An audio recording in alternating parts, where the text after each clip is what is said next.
रहे मेरे मस्कन हवाले काबा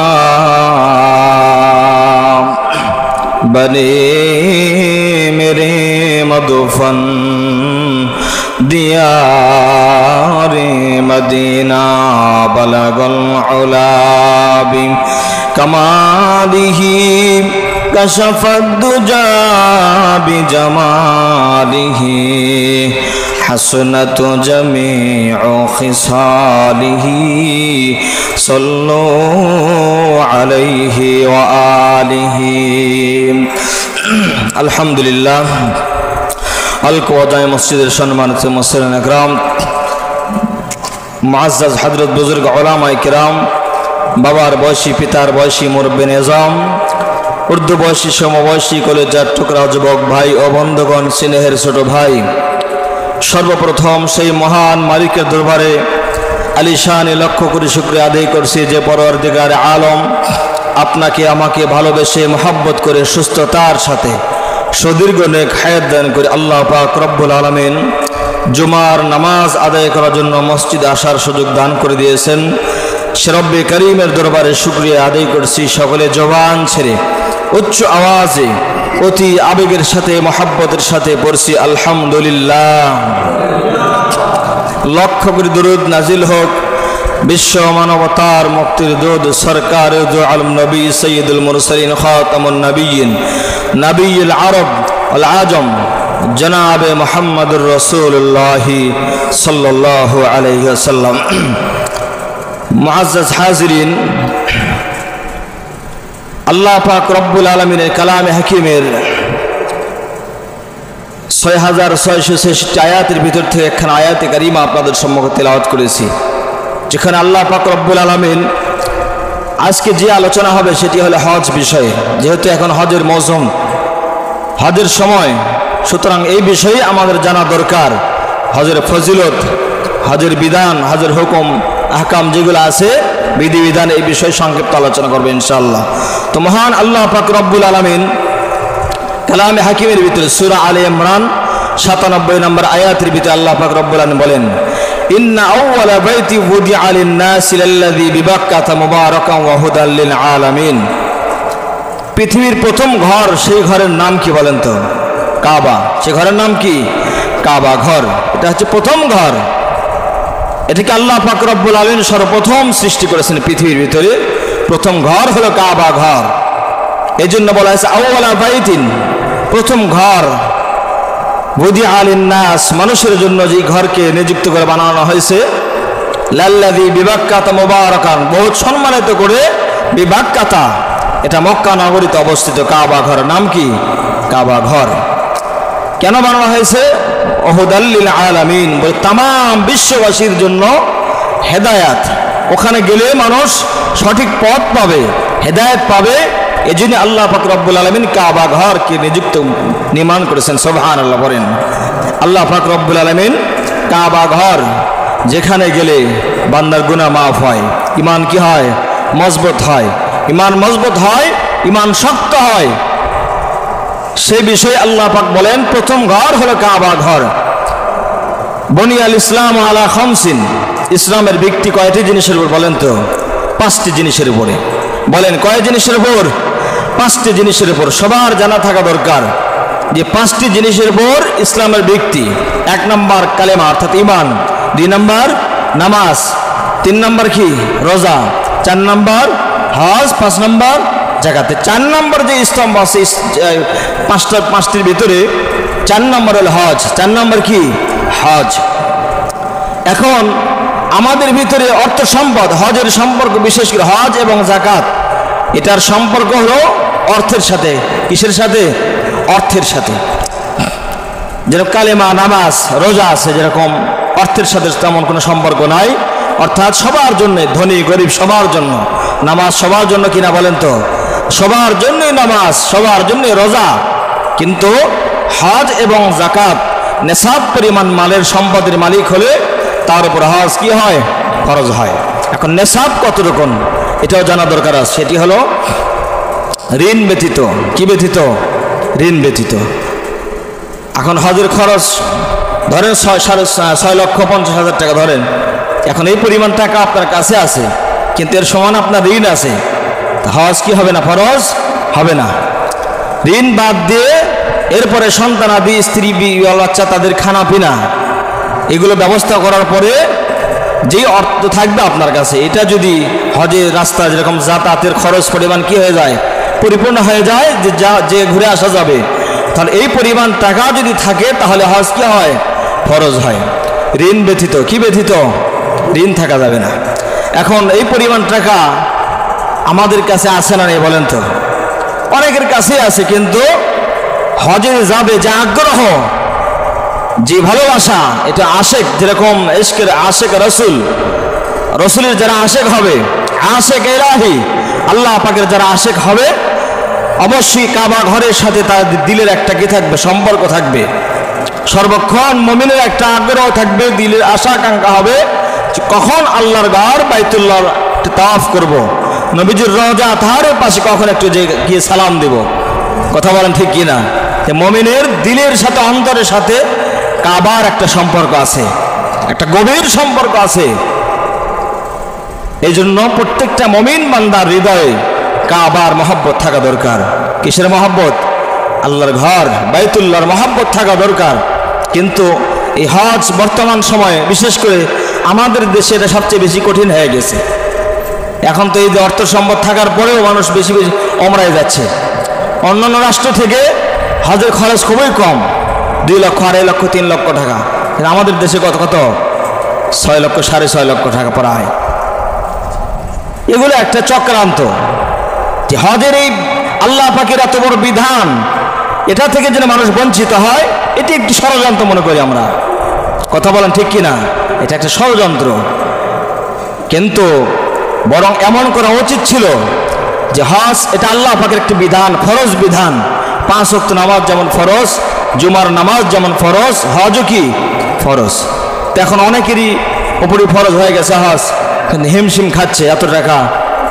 এখন হয়তো এত টাকা সরাসরি হাতে নাই, কঠিন হয়ে যাচ্ছে মানুষের কাছে। কিন্তু ইবাদত করার ক্ষেত্রে মানুষকে কি করা? সহজ করে দেওয়া। আমরা কঠিন বানিয়ে ফেলছি। এর জন্য আল্লাহ পাকের দরবার জবাব দিতে হবে। এগুলো যারা করতেছে আল্লাহ পাক তাদের হেদায়েত দান করবেন, আল্লাহুম্মা আমিন। আল্লাহ তাদের হেদায়েত দান করুন। ইসলামের ভিত্তি 5টা জিনিসের উপরে। একটি হজ, যে হজের কথা, যে কথা বলতেছিলাম, সে হজ যাদের উপর হজ ফরজ হয়ে গেছে, এই অবস্থায় যদি তারা হজ না করে, ইনশা ইয়াহুদি ওয়া ইনশা নাসরানিয়া, রাসূল আকরাম সাল্লাল্লাহু আলাইহি ওয়াসাল্লাম বলেন, তারা চায় তারা ইহুদি হয়ে মরুক, খ্রিস্টান হয়ে তারা মৃত্যুবরণ করুক। অর্থ সম্পদ, নেশাব পরিমাণ সম্পদের মালিক হয়ে হজ করলো না। কিন্তু এই ক্ষেত্রে আমাদেরও আগ্রহ থাকা দরকার।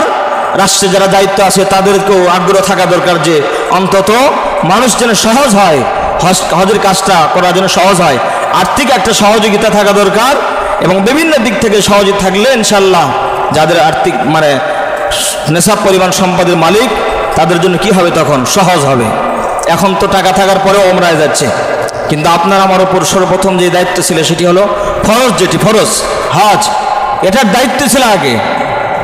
এটি তো আপনার আমার হকে চলে আসছে, যে আল্লাহ পাক বিধান দিয়েছেন, আপনারা ফরজ করে দিয়েছেন। কিন্তু এটা ছেড়ে যে আমরা ওমরা করতেছি, কি করতেছি? ওমরা করতেছি। তো চেষ্টা করবেন যে আমরা যেন হজ করতে পারি, আল্লাহ যেন কবুল করেন, আল্লাহুম্মা আমিন। যেই কথা হলো বলতেছিলাম, যে কাবা ঘর সম্মানিত করে আল্লাহ পাক বানিয়েছেন প্রথম ঘর, তাম পৃথিবীর মানুষের জন্য হেদায়েত। সুবহানাল্লাহ পড়েন, তাম পৃথিবীর মানুষের জন্য হেদায়েত। এজন্য ওই জায়গায় গেলে যারা একবার হজ করে আসে, পরে আসে কি বলে? যে হুজুর আবার যাবে ইনশাআল্লাহ। হাজী সাহেব অনেকে আছেন, আগ্রহ সৃষ্টি হয়। কারণ আল্লাহ পাকের পয়গম্বর বলেন, কাবা ঘরের সাথে মুমিনের অন্তরের একটা সুসম্পর্ক আছে, গভীর সম্পর্ক আছে, দিলের একটা টান আছে। এই টান যখন সে যে ওখানে যায়, যাওয়ার পরে সে আর সহ্য করতে পারে না, এসে বারবার মনে হয় আবার যাই, আবার যাই।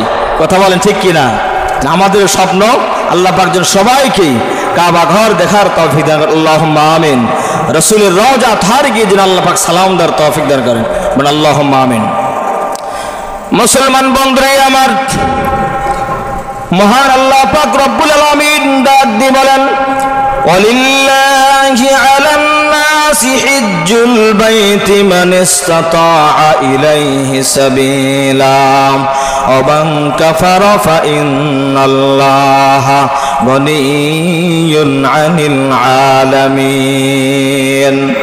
মহান আল্লাহ পাক রব্বুল আলামিন সূরা আলে ইমরান 97 নম্বর আয়াতের ভিতরে আসমানের মালিক আল্লাহ পাক রব্বুল আলামিন ডাক দিয়ে বললেন, ওয়ালিল্লাহি আলান নাস, মানুষের উপর আল্লাহ পাক রব্বুল আলামিন এটা জরুরি করে দিয়েছেন, হিজ্জুল বাইতি মান ইসতাতা ইলাইহি সাবিলা, যারা হজ করতে সক্ষম, যাতে যেইতে আসতে যেরকম অর্থ লাগে, যেরকম অর্থ সম্পদের প্রয়োজন হয়, এই পরিমাণ অর্থ সম্পদ যাদের কাছে আছে, যারা সক্ষম, আল্লাহ পাক তাদের উপর হজ ফরজ করে দিয়েছেন। সুবহানাল্লাহ পড়েন। আল্লাহ পাক তাদের উপর হজ ফরজ করে দিয়েছেন। এমন মুহূর্তে বান্দা যদি হজ ফরজ হওয়ার পর যদি হজ না করে আল্লাহর বান্দা যদি মারা যায়, আল্লাহর নবী বিশ্বনবী রাহমাতুল লিল আলামিন ডাক দিয়ে বলেন, সে যেন ইহুদি হয়ে মৃত্যুবরণ করলো, সে যেন নাসারা খ্রিস্টান হয়ে মৃত্যুবরণ করলো। নাউজুবিল্লাহ বলেন। এজন্য হজ ফরজ হওয়ার পরেও আপনার কাছে কি অর্থ সম্পদ আছে, এটার দিকে লক্ষ্য করে অবশ্যই অবশ্যই আপনাকে আমাকে নিয়ত করে ফেলতে হবে। নিয়ত করলে ক্ষতি আছে না লাভ আছে? লাভ আছে। লাভটা কি? ফিকহের কিতাব এসেছে, কোন বান্দা যদি নিয়ত করে আগামীতে আমি আগামী বছরে হজে যাব, এখন আগামী বছর আসার পূর্বেই বান্দা আল্লাহ পাকের দুনিয়া ছেড়ে চলে গেছে, তাহলে পূর্ণ একটা হজের সওয়াব সেই বান্দাকে আল্লাহ পাক দান করবে। সুবহানাল্লাহ পড়েন। এজন্য অন্তত আমরা নিয়ত করে ফেলি, আল্লাহ তুমি যেই অর্থ সম্পদ দান করেছো অবশ্যই ইনশাআল্লাহ আমি হজ করব, বলে ইনশাআল্লাহ। মুসলমান বন্ধুরা আমার, আল্লাহ পাক রব্বুল আলামিন ডাক দিয়ে বললেন, وَإِذْ جَعَلْنَا الْبَيْتَ مَثَابَةً لِلنَّاسِ وَأَمْنًا وَاتَّخِذُوا مِن مَّقَامِ إِبْرَاهِيمَ مُصَلًّى। মহান আল্লাহ পাক রব্বুল আলামিন কাবা ঘরের কথা বলতেছেন। পৃথিবীর প্রথম ঘর আল্লাহ পাক যখন 6 দিনে तमाम পৃথিবীকে সৃষ্টি করেছেন, বলেন তো কয় দিনে সৃষ্টি করেছেন? ফি সিত্তাতি আইয়ামিন, 6 দিনে আল্লাহ পাক तमाम পৃথিবী সৃষ্টি করেছেন। 6 দিনে কেন সৃষ্টি করলেন? তাফসীরের কিতাবের ভিতরে এসেছে, তাফসীর মাআরিফুল কোরআন, তাফসীর ইবনে কাসিরের ভিতরে এসেছে 6 দিনে আল্লাহ পাক সৃষ্টি করে আল্লাহ পাক বান্দাকে শিক্ষা দিয়েছেন। আল্লাহ তো চাইলে একদিন একটা মুহূর্তের ভিতরে আল্লাহ পাক সৃষ্টি করতে পারে কি পারে না? বলেন তো। আল্লাহ পাক পারেন, কিন্তু 6 দিনে কেন সৃষ্টি করলেন? এর কারণ হলো আল্লাহ পাক রব্বুল আলামিন বান্দাকে ধৈর্যের শিক্ষা দিয়েছেন। সুবহানাল্লাহ। প্রত্যেকটা কাজ ধৈর্যের সাথে করা দরকার। 6 দিন আল্লাহ পাক तमाम আসমান এবং জমিন সৃষ্টি করেছেন। কয় দিনে? 6 দিনে। ধৈর্য শিক্ষা দিয়েছেন। এজন্য আমরা ইবাদত বলেন, যে কোনো কাজ বলেন, তাড়াহুড়া করে করা যাবে না। দোয়ার ক্ষেত্রে আমরা তাড়াহুড়া করি, দোয়ার ক্ষেত্রে কি করি? তাড়াহুড়া করি, হতাশ হই যে দোয়া কবুল হয় না কে, দোয়া কবুল হয় না কে। দোয়া 2 ভাবে কবুল হয়। কয় ভাই বলেন? 2 ভাবে কবুল হয়। হতাশ হবেন না। একটি হলো সরাসরি কবুল হয়, দোয়া করছেন তো আল্লাহ পাক কিছু সময়ের মধ্যে আপনাকে সেটা দিয়েছেন, আল্লাহ পাক আপনাকে ওই জিনিসটা দিয়েছেন। অথবা আরেকটি হলো বিলম্ব করে, দেরিতে আল্লাহ পাক সেই জিনিসটা দেয়। তাহলে কয় ভাবে দেন আল্লাহ পাক? 2 ভাবে, একটা সরাসরি, একটা দেরিতে। এজন্য হতাশ হওয়ার কিছু নাই। 6 দিনে সৃষ্টি করে আল্লাহ পাক শিক্ষা দিলেন যে তোমরা ধৈর্যের শিক্ষা নাও। আল্লাহ চাইলে তো মুহূর্তের মধ্যে সৃষ্টি করতে পারেন, পারে কি পারে না? সব পারেন। ইন্নামা আমরুহু ইযা আরাদা শাইআন আন ইয়াকুলা লাহু কুন ফায়াকুন। আল্লাহ পাক যখন কোনো কিছু করার ইচ্ছা করেন, আল্লাহ পাক শুধু বলেন কুন ফায়াকুন, শুধু বলেন হও, সঙ্গে সঙ্গে সেটা হয়ে যায়। কিন্তু আল্লাহ পাক রব্বুল আলামিন সঙ্গে সঙ্গে সৃষ্টি না করে 6 দিনে तमाम পৃথিবী সৃষ্টি করলেন। ধৈর্যের শিক্ষা দিলেন, বান্দা যে কোনো কাজ করো না কেন ধৈর্যের সাথে করতে হবে। নামাজ পড়ো, ধৈর্যের সাথে নামাজ পড়তে হবে। ইয়া আইয়ুহাল্লাযীনা আমানুস্তাঈনু বিস-সাবরি ওয়াস-সালাহ ইন্নাল্লাহা মা'আস সাবিরিন। আল্লাহ পাক বলেন, যারা ধৈর্য ধারণ করবে তোমরা, ইয়া আইয়ুহাল্লাযীনা আমানুস্তাঈনু বিস-সাবরি ওয়াস-সালাহ, বলে তোমরা আল্লাহ পাকের কাছে ধৈর্যের সাথে সালাতের মাধ্যমে আল্লাহ পাকের কাছে চাও। কিসের সাথে? ধৈর্য এবং নামাজের মাধ্যমে আল্লাহ পাকের কাছে সাহায্য চাও। তো ধৈর্য মুমিনের একটা বিশাল অস্ত্র হলো ধৈর্য। ধৈর্য এমন একটা হাতিয়ার, ধৈর্যের মাধ্যমে আপনি যা পাবেন অন্য কিছুর মাধ্যমে সেটা সম্ভব হয় না। ধৈর্য বহুত বড় একটা অস্ত্র মুমিনের। ধৈর্য ধারণ করবেন, ধৈর্যের সাথে আল্লাহ পাকের কাছে চাইতে হবে। আমরা দোয়া করি, অনেক সময় দোয়া বিলম্বে হয়, কবুল হয়, যে তাড়াহুড়া করা যাবে না। নামাজ পড়ি, নামাজের ভিতরে যদি তাড়াহুড়া করেন, কোনো বান্দা যদি তাড়াহুড়া করে দোয়া করে, ফিকার কিতাবে আর সেই দোয়া কবুল হয় না। দোয়ার ক্ষেত্রে বিলম্ব করে ধীরে ধীরে আল্লাহ পাকের কাছে ধৈর্যের সাথে চাইতে হয়, দোয়া করতে হয়। আল্লাহ পাক শিক্ষা দিয়েছেন, 6 দিনে তাম পৃথিবী সৃষ্টি করেছেন, ধৈর্যের শিক্ষা দিয়েছেন আল্লাহ পাক রব্বুল আলামিন। এরপরে আসেন, 6 দিনে সৃষ্টি করার পরে প্রথম যে ঘর আল্লাহ পাক সৃষ্টি করেছেন সেটি হলো কাবা ঘর। কোন ঘর? কাবা ঘর। মহান আল্লাহ পাক রব্বুল আলামিন তার কুদরতি আঙ্গুল দিয়ে তাম পৃথিবীর ভিতরে, যখন তাম পৃথিবী ভাসমান ছিল, পানিতে ভাসতেছিল, এমন সময় আসমানের মালিক আল্লাহ পাক রব্বুল আলামিন কুদরতি আঙ্গুল দিয়ে একটা নাড়া দিয়েছেন। ঘুরতে ঘুরতে পানি ঘুরতে ঘুরতে পৃথিবীর মাঝখানে, একদম মাঝখানে গিয়ে বালিকণা পাথরগুলো জমা হয়েছে। যেই জায়গায় পানি, বালিকণা এবং পাথরগুলো জমা হয়েছে সেই জায়গাটাই কাবা ঘর। সুবহানাল্লাহ। প্রথম ঘর কাবা ঘর। তাম পৃথিবীতে আল্লাহ পাক, এই পৃথিবীটা পানিতে ভাসমান ছিল, ভাসতেছিল। আল্লাহ পাক তার কুদরতি আঙ্গুল দ্বারা যখন নাড়া দিয়েছেন, এরপর যখন বালিকণা পাথরগুলো ঘুরতে ঘুরতে একবার পৃথিবীর মাঝখানে গিয়ে, যেরকম দেখবেন আপনি একটা গিলাস বা জগের ভিতরে যদি কিছু বালি দেন বা কিছু জিনিস দেন, দেওয়ার পরে ঘুরা দিবেন, এরকম দেওয়ার পরে কোথায় কি হয়? মাছ ঘুরতে ঘুরতে মাঝখানে গিয়ে জমা হয়। এরকম ভাবে মাঝখানে গিয়ে বালিকণাগুলো জমা হয়, সেই জায়গায় আল্লাহ পাক কাবা ঘর নির্মাণ করেছেন। সুবহানাল্লাহ বলেন। কাবা ঘর তৈরি করেছিল ওখানে আল্লাহ পাক রব্বুল আলামিন। কাবা ঘর বরাবর সিদরাতুল মুনতাহা। কাবা ঘর বরাবর কি? বাইতুল মামুর, সিদরাতুল মুনতাহা বাইতুল মামুর। এরপরে আরশ আজিম। আল্লাহ পাক রব্বুল আলামিনের সরাসরি যেই জায়গায় আল্লাহ পাক ইস্তাওয়া আলাল আরশ, আল্লাহ পাক যেই জায়গায় অবস্থান করেন তার সিংহাসন, তার বরাবর কাবা ঘর। সুবহানাল্লাহ বলেন। বরাবর সোজা একদম। এজন্য আল্লাহ পাক রব্বুল আলামিনের রহমত কাবা ঘরে যেভাবে আল্লাহ পাক অবতীর্ণ করেন, ওখান থেকে তাম পৃথিবীতে ছড়িয়ে যায়। সুবহানাল্লাহ পড়েন। এটি হলো কাবা ঘর, বড় বরকতপূর্ণ ঘর। এই যে আল্লাহ পাক বলেন মুবারাকান ওয়া হুদাল লিল আলামিন। মুবারাকান শব্দ বলেছেন, বহুত বরকতপূর্ণ। এই ঘরটা বহুত বরকতপূর্ণ ঘর, সম্মানিত একটা ঘর। এই জন্য এই ঘরে যাওয়ার জন্য মুমিনের হৃদয়ে একটা আগ্রহ থাকতে হবে, আশা থাকতে হবে যে আল্লাহ পাক যেন আমাকে জীবনে একটি বার হইলেও যেন কাবা দেখার সুযোগ দেয়। আল্লাহুম্মা আমিন। এমন একটা আগ্রহ থাকা দরকার। কিন্তু আমাদের ওরা কপাল, অনেকের আমাদের ইচ্ছা আছে, কিন্তু আমাদের টাকার অঙ্কটা এত বেশি হয়ে গেছে যার কারণে অনেকে হিমশিম খাচ্ছে, ওমরায় যাচ্ছে। কথা বলেন ঠিক কিনা? আল্লাহ পাক রব্বুল আলামিন হজের এই বিধানকে আল্লাহ পাক রব্বুল সহজ করে দেন। আল্লাহুম্মা আমিন। তো বলতেছিলাম, আল্লাহ পাক বলেন ওয়াইজ জাআলনাল বাইতা মাসাবাতাল লিন-নাস ওয়া আমনা। কাবা ঘরের ব্যাপারে আল্লাহ কি বলে দেখেন, মাসাবাতাল লিন-নাস, যেই জায়গায় তাম পৃথিবী থেকে মানুষ সমবেত হয়, একত্রিত হয়, সমাবেশ হয় যেখানে, ওয়া আমনা, এটা একটি মক্কা নগরী, যেটা নিরাপদ শহর। সুবহানাল্লাহ বললেন না? নিরাপদ নগরী, যেখানে একটা পাখালি একটা প্রাণীকে মারা সেখানে হারাম করে দিয়েছেন আল্লাহ পাক রব্বুল। নিরাপদ শহর। সূরা 3-এর ভিতরে আল্লাহ পাক বলেন ওয়াত-তিনি ওয়াজ-যাইতুনি ওয়া তুরি সিনিন ওয়া হাযাল বালাদিল আমিন।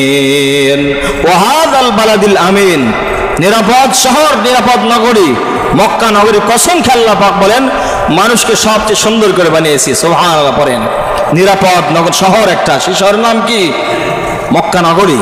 এক নিরাপদ জায়গা, যেখানে আপনি গেলেও নিরাপদ, সেটি কি দুনিয়ার দিক থেকেও নিরাপদ, গুনাহ হওয়ার কোনো সম্ভাবনা নাই। দুনিয়ার দিক থেকে নিরাপদ, আখিরাতের দিক থেকেও নিরাপদ। ওখানে যদি আল্লাহ আপনি যান হজের নিয়তে আল্লাহ পাককে সন্তুষ্টি করার জন্য যান, আল্লাহ পাক বান্দা যেরকম সর্বপ্রথম আমি আপনি যেরকম মায়ের গর্ভ থেকে যেদিন আসছিলাম বেগুনাহ মাসুম হয়ে, যারা কাবা ঘরে যারা যায় হজ্জের নিয়তে আল্লাহ পাককে খুশি করার জন্য, আল্লাহ পাক তাদেরকে বেগুনাহ মাসুম বানিয়ে দেন। আল্লাহু আকবার, আল্লাহু আকবার। এত বড় ফজিলতপূর্ণ একটা জায়গা যাওয়ার নিয়ত আছে তো ইনশাআল্লাহ। আল্লাহ পাক আমাদের সকলকেই সেই জায়গার যাওয়ার তৌফিক দান করুন, আল্লাহুম্মা আমিন। তো বলতেছিলাম হজ বিষয়ে, হজ একটা বিশেষ ইবাদত। এই বিষয়ে রাসূল আকরাম সাল্লাল্লাহু আলাইহি ওয়াসাল্লাম বলতেছেন আইয়ুল আমালি আফজল। রাসূল আকরাম সাল্লাল্লাহু আলাইহি ওয়াসাল্লামকে আবু হুরায়রা রাদিয়াল্লাহু তাআলা বর্ণিত আছে, জিজ্ঞাসা করতেছেন কোন আমল সবচেয়ে পছন্দনীয় আমল, কোন আমল সবচেয়ে দামি আমল? বিশ্বনবী রাহমাতুল লিল আলামিনকে ডাক দিয়ে বলা হয় সুইলা রাসূলুল্লাহ সাল্লাল্লাহু আলাইহি ওয়াসাল্লাম আইয়ুল আমালি আফজল, কোন আমল সবচেয়ে আল্লাহ পাকের কাছে দামি আমল, কোন আমলটা পছন্দনীয় আমল? এবার বিশ্বনবী ডাক দিয়ে বলতেছেন ঈমানুন বিল্লাহ, এক নম্বর হলো ওই আমলটা সবচেয়ে বেশি আল্লাহ পাকের কাছে পছন্দের, সেটি হলো আল্লাহর প্রতি ঈমান আনা। সুবহানাল্লাহ পড়েন। কারণ হলো আল্লাহর প্রতি ঈমান যদি না থাকে, হাজার বার যদি হজ করেন, যাকাত দেন, নামাজ পড়েন, কোনো ফায়দা হবে না। কি বলেন তো? কোনো ফায়দা হবে না। কারণ হলো ইমানের বহুত বড় দাম। যারা পরিমাণ ইমান নিয়ে যদি কেউ মৃত্যুবরণ করতে পারে, আল্লাহ পাক তাকেও বিশাল জান্নাতের মালিক বানিয়ে দিবে। সুবহানাল্লাহ। ইমানের বড় দাম। এজন্য বিশ্বনবী ডাক দিয়ে বলেন ঈমানুন বিল্লাহ, এক নাম্বার আমল হলো আল্লাহর প্রতি ঈমান আনা। দুই নাম্বার সুম্মা, এবার সাহাবী ডাক দিয়ে বলতেছেন ক্বালা সুম্মা মাযা, এরপরে কোন আমলটা বেশি পছন্দনীয় আল্লাহ পাকের কাছে, কোন আমল এরপরে সবচেয়ে পছন্দনীয় আমল? বিশ্বনবী ডাক দিয়ে বললেন আল জিহাদু ফি সাবিলিল্লাহ, আল্লাহ তাআলার রাস্তায় জিহাদ করা। আল্লাহু আকবার বললেন না? আল্লাহ পাকের রাস্তায় জিহাদ করা। এখন তো জিহাদের কথা বললে বলা হবে জঙ্গি। মুসলমানরা যখন জিহাদের কথা বলে তখন বলা হয় জঙ্গি। অথচ মুসলমানদের উপর যেই পরিমাণ জুলুম নির্যাতন চলতেছে, এটা জঙ্গিরা, এরা জঙ্গিবাদ নয়। মুসলমানরা যদি হকের পক্ষে কথা বলে, সত্যের পক্ষে কথা বলে, আপনারা বলেন তো জিহাদকে ফরজ করে দিয়েছেন কে? আল্লাহ পাক রব্বুল ফরজ করে দিয়েছেন।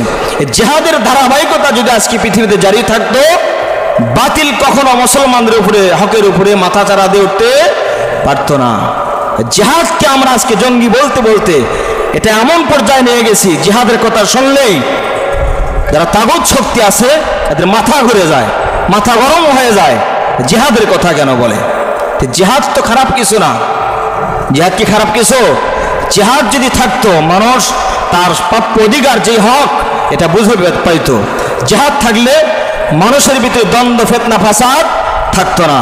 আজকে জিহাদ এটা না থাকার কারণে আজকে আমাদের ভিতরে মুসলমান, তাম পৃথিবীর ভিতরে দেখেন মুসলমান নির্যাতিত। মুসলমান কি নির্যাতিত? আরাকানে দেখেন কি পরিমাণ জুলুম মুসলমানদের উপর হয়েছে। এরপর বর্তমান সময় দেখতেছেন ফিলিস্তিনের মুসলমানদের উপর, গাজার মুসলমানদের উপর কি পরিমাণ জুলুম নির্যাতন হচ্ছে। যখনই মুসলমানদের একটু আঘাত করে, প্রতিবাদ করে, তখনই বলা হচ্ছে এরা জঙ্গি, এরা কি জঙ্গি, সন্ত্রাস। কিন্তু তারা যে নিষ্পাপ মাসুম বাচ্চা, মা বোনদের ইজ্জত হারাইতেছে, ইজ্জতের ক্ষতি করছে, ছোট্ট ছোট্ট নিষ্পাপ মাসুম বাচ্চাদেরকে হত্যা করছে, এটা জঙ্গিবাদ নয়। তাদের ভাষায় বড় দুঃখ লাগে, বড় কষ্ট হয়। এজন্য দুই নম্বর বিষয় জিহাদ ফি সাবিলিল্লাহ, আল্লাহর রাস্তায় জিহাদ করা। এজন্য প্রত্যেকটা মুমিনের অন্তরে শাহাদাতের মওত থাকার চিন্তা করতে হবে। আল্লাহুম্মা আমিন বলেন। আল্লাহ পাক যেন শাহাদাতের মওত আমাদের নসিব করেন, আল্লাহুম্মা আমিন বলেন। এটা বড় সংকটওয়ালা একটা মৃত্যু, শাহাদাতের মৃত্যু। এর সবসময় বিশ্বনবীর দোয়া ছিল এটা একটা, এবং সাহাবীদেরও দোয়া ছিল এটি। শাহাদাতের মৃত্যু এটা বহুত বড় সম্মানজনক মৃত্যু। এরপরে বিশ্বনবী 3 নম্বরে বলেন, সাহাবীরা আবার জিজ্ঞাসা করছেন ক্বালা সুম্মা মাযা, এরপরে কোন আমল আল্লাহ পাকের কাছে বেশি পছন্দের? বিশ্বনবী ডাক দিয়ে বললেন, হজ্জুন মাবরুরুন, হজ্জে মাবরুর। হজ্জে মাবরুর বলা হয় যে হজের ভিতরে কোনো ত্রুটি থাকে না, যে হজটা সরাসরি আল্লাহ পাকের দরবারে কবুল হয়। সুবহানাল্লাহ বলেন, এটি হল হজ্জে মাবরুর। যেন হজ তো আমরা করি, অনেকেই করি, দেখতে হবে হজের টাকা হালাল কিনা হারাম কিনা, এটা খুব ভালোভাবে দেখতে হবে। হারাম টাকায় যদি কি হজ করতে যায়, তখন যাওয়ার পরে সওয়াব হওয়া তো দূরের কথা, গুনাহ হবে কিনা বলেন তো? গুনাহ হবে। হজ যে আমরা করবো, অবশ্যই যে কোনো ইবাদতও আপনি করেন না কেন, দেখতে হবে এটা যেন আপনার হালাল উপার্জিত হয়, হালাল উপার্জন হয়, সম্পদটা যেন, অর্থটা যেন হালাল হয়, কোনো ভেজাল থাকা যাবে না। আল্লাহ পাক আমাদের সম্পদকে হালালভাবে উপার্জন করে ভালো কাজগুলো করার তৌফিক দান করুন, আল্লাহুম্মা আমিন বলেন। এরপরে আল্লাহর নবী বিশ্বনবী রাহমাতুল্লাহ আলাইহি বলেন, আন আবি হুরায়রা রাদিয়াল্লাহু তাআলা قال قال سمعت النبي صلى الله عليه وسلم يقول من حج لله فلم يرفث ولم يفسق رجع كيوم ولدته امه। এই হাদিসটা আপনাদের সম্মুখে বলতেছিলাম, মুসলিম শরীফ 1350 নম্বর হাদিস। বিশ্বনবী বলেন, ওই সমস্ত মানুষ যারা হজের নিয়তে গেছে আল্লাহ পাককে খুশি করার জন্য, যারা হজ করার জন্য যায়, ফালাম ইয়ারফুস, যারা তাদের যৌবনতা এরপরে সহবাস থেকে বিরত থাকে, ওরা ইয়াফসুক, ফাসিকি কাজ যেরকম আছে, ফাসিকি থেকে গুনাহ থেকে বিরত থাকে, রজা এমনভাবে তারা ফিরে আসে কায়ামি ওয়ালাদাতহু উম্মুহু, মার পেট থেকে যেমন সন্তান জন্মগ্রহণ করে নিষ্পাপ হয়ে ফিরে আসছে দুনিয়াতে, আল্লাহ পাক ওই হাদী সাহেবকে ওখান থেকে ফিরে আসার সময় নিষ্পাপ এবং মাসুম বানিয়ে দেন। সুবহানাল্লাহ পড়েন। এজন্য হজের কাজ অবশ্যই আপনাকে আমাকে হালাল উপার্জন থেকে হজ করতে হবে, এবং বিশেষ করে হজের কাজ হজ্জে মাবরুর, হজের ভিতরে যেন কোনো ত্রুটি না থাকে, হিংসা বিদ্বেষ। এখন তো হাদিস সাহেবরা অনেকে আছেন, হয়তো মন খারাপ করবেন, হজ করে আসার পরে আমরা গীবত শিকায়ত করি। হজ আপনার কবুল হয়েছে কিনা কখন বুঝতে পারবেন? এটা বোঝা একটা খুবই সহজ ব্যাপার। হজ কবুল হয়েছে কিনা বুঝবেন কেমনে? বোঝার উপায় হলো, আপনি হজের আগে, হজ করার আগে যে অপকর্ম খারাপ কাজগুলো করতেছিলেন, যে ত্রুটিগুলো আপনার আমার ছিল, হজ করে আসার পরে সেই ত্রুটিগুলো আর থাকে না, সেই ত্রুটিগুলো আমার দ্বারা হয় না, হজ কবুল হয়ে গেছে। আলহামদুলিল্লাহ বলেন, আলহামদুলিল্লাহ। আর যদি দেখা গেছে হজ করার পূর্বে আপনি যে অন্যায়গুলো করতেছিলেন, হজ করে আসার পরে আবার সেই অন্যায়গুলো করেন। অনেক হাদিসে টাকা আর যদি হজ করে, আছে না নাই? হজ করে আসার পরে পকেটে বিড়ি সিগারেট, আছে না নাই বলেন? অনেক জায়গায় দেখেছি আমি। তাহলে কি পরিবর্তন আসলে তার মাঝে? একজন হাদিস সাহেবের অনেক বড় সম্মান, অনেক সম্মান তাদের। এজন্য হজ কবুল হয়েছে কিনা বোঝা সহজ। হজের আগে যে অন্যায়গুলো আপনার আমার হয়েছে, হজ করার পরে সেই অন্যায়গুলো আর যদি না হয়, বোঝা যাবে যে আপনার আমার হজ কি হয়ে গেছে, কবুল হয়ে গেছে। আবার যদি সেই অন্যায়গুলো হয়, বুঝতে হবে সমস্যা আছে না নাই? সমস্যা আছে। আল্লাহ পাক রব্বুল আলামিন যেই কথাগুলো বললাম, আমাকে সহ সকলকে আমল করার তৌফিক দান। আল্লাহুম্মা আমিন। যারা সুন্নত পড়ে নেই, কবুল জামাত 4 রাকাত সুন্নত পড়েন।